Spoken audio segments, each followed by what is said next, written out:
città? Guarda, io ho cercato nei limiti del possibile, ovviamente, visto che non potevamo fare in tutta l'Italia, di cercare di andare da quelli di cui spesso ci siamo dimenticati negli ultimi anni e che invece ci hanno sempre dimostrato di essere vicini, molto molto vicini.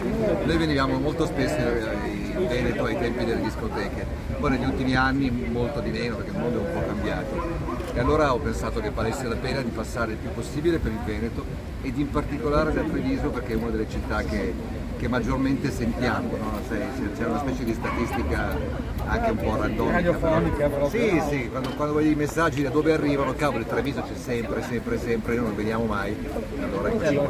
Poi sapevo che era bellissima, quindi E mi cerco pedalando, sempre di unire l'utile. pedalando si sente un po' la ripartenza, c'è la voglia di... Sì, guarda, noi siamo solo 3 giorni che siamo in giro, ma è così, no? Cioè, non so se è così per noi, magari un pochino, ma soprattutto perché insomma, dopo un anno e mezzo uno c'è anche voglia di comunione, no? di aggregazione. Per i lettori e per gli ascoltatori un saluto ai lettori della Tribuna di Treviso ce lo fai? Ah, certamente sì. Ciao, sono Linus e saluto gli amici della Tribuna di Treviso. Io sono quello in platea. Ciao. Grazie.